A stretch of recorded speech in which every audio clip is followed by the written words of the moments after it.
So yesterday we had this pretty amazing discussion, pretty intense discussion in some ways because of the needs that were presented. Morning, Velma. Some of the issues that were brought up yesterday as we were talking about things that keep us from our vision were really hard things, and life and death things, that change everything, right? Change our perspective, change our ability to think and process. We are changed when things like that happen. Hi, Linda. And so yesterday we were talking about those things that cause us to not even have a vision, because in that time, in times like one of the gals mentioned, Dana mentioned that her mom is dealing with brain cancer, and Dana's dealing with she called it anticipatory grief, but it's actually grief that's already happening with a loss that hasn't all happened yet, but there has been losses that have happened.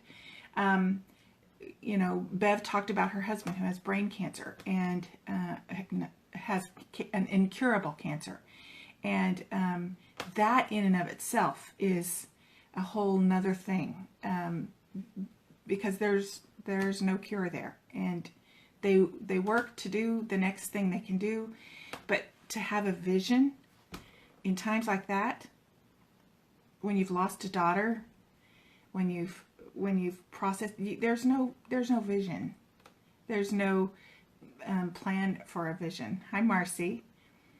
So in those times, vision becomes very moment by moment, breath by breath, right? All of you on this call know that kind of time in our life where, the vision is the next moment. That's all we can see. And even then we can't see it sometimes because the mud of grief is just so overwhelming. But not every time is that overwhelming to us. And in vision, when we're talking about stuck places, we're talking about grieving what isn't. And we discussed that a little bit yesterday. There's so much more we could talk about. But when we're talking about grieving what isn't, we're talking about those things, those losses in our life, and whether that is, a loss of life, as we talked about yesterday, or whether it's a loss of health, or of Velma, you shared yesterday on the video that in the comments that you were sharing a different, a loss of what used to be as to what is now. And I was sharing about the worship team, what used to be and what is now. Good morning, Jenny. And so there's this grieving what isn't. It could be the grief of a job or a relationship, or just an expectation that you had for this time of your life. But there's going to be something that we need to grieve. I think what I find with a lot of women, and what I've struggled with myself, and Ren and I have talked about this a lot, is that we don't necessarily know how to grieve some of those losses. We're not sure what that looks like. And honestly, I can't tell you what it's going to look like for you. I only know what it looks like for me.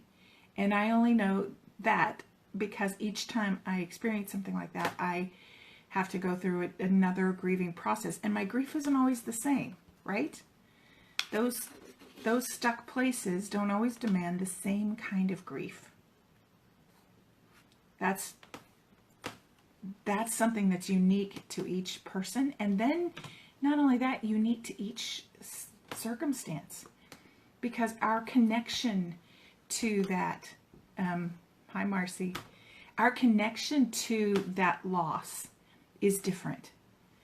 My connection to the loss of my health was different than my connection to the loss of my job or the loss of my daughter. Goodness, You know, there were different levels of grief and different types of things. And so I guess, you know, when I was asking yesterday, what are some of the things that you're grieving? I heard from several different people about different things. And I think the thing that I've been challenged by is, what does grief look like for us? For you? What is that thing, first of all, that you're grieving that you haven't quite put your finger on it yet? Or that you need to grieve that you haven't put your finger on yet? Because usually when we're stuck in our grief, there's several things, and we talked about some of this yesterday. There's this thing that isn't, that we wish was, that we expected to be, that isn't. There are things that have been in our stories, have been in our past, you know, painful situations, things that, truths that we're believing, messages that we're believing as truth that aren't. There are images, triggers that we connect with, and when something happens, like I'm not good enough, oh well, okay, if I'm not good enough, you know, that went back to my second grade. So what is it that is part of what has been that you might need to grieve? We've looked at what isn't, what has been, and then what really is. You know, sometimes in our embracing what really is, we don't want to, because it's not up to snuff. It's not good enough. It's not compared to someone else. It's not as good as them compared to you know, what we hoped, our expectations. It's not good enough. I don't know what your phrase is. Mine is not good enough. What's your phrase? You know, there are all kinds of aspects of what really is that we run from, masks that we put on so that we can look better than we are. And when I started these show up videos, there were days where I got on without makeup, and I'll probably do that again, but I did it because that's just where I was at that point. And I really felt bad about it. And I had so many people say, thank you for being real. And I thought, okay, all right. So what's real that you're struggling with? What's real? Because when we can identify what's real, and I think even a couple of comments yesterday, if we can acknowledge what's real, we can deal with it then, right? So what's real that's causing you to be stuck? Because sometimes it's a matter of, hi Steve, good morning. It's a matter of us owning who we really are. And when we keep saying to ourselves, when those messages from the past keep saying, you're not good enough, then we tend to mask. Oh, and people have beautiful masks, don't they? Such sweet masks. And there's this really polished, not today, but just kind of comb my hair, but really polished look that they put on. And they come to church, or you meet them in the community. Hi, it's okay. Yeah, everything's great. We're doing wonderful. How are you? And inside they know they're not. That they know that what's real. And in fact, I've had women say this to me especially. If they really knew who I was, they wouldn't like me. How do we know? How do we know?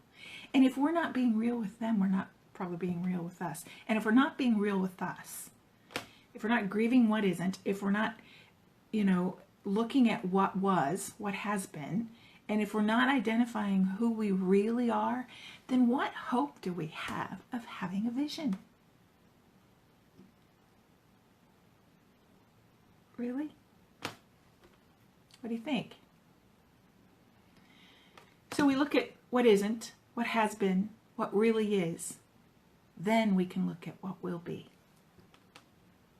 And the thing is when we've been honest about what isn't, what has been, and what really is, when we're honest with ourselves, when we're honest with God, God knows. God knows. He does. But he wants us to know. He wants us to really know.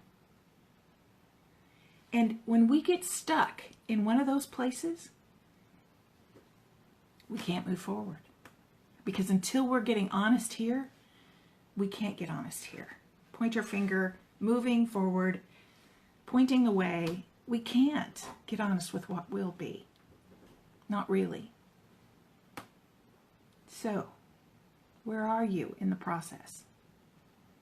I know this feels kind of heavy, but stuck places aren't they? In fact, several of the ladies that I talked to yesterday in private messages said it's just a really heavy time. Yeah, stuck is heavy. Stuck has, for me, I think of stuck in the middle of the grief tunnel, and it just, the more you tried to move, the more it, just sucked you up and tried to keep you from being able to even breathe, let alone move. Stuck. Sucks. Sorry if that offends you, but that's the truth. Okay, that's honest. Stuck is heavy. It's hard. It keeps us from the very life that we were made to give and to do.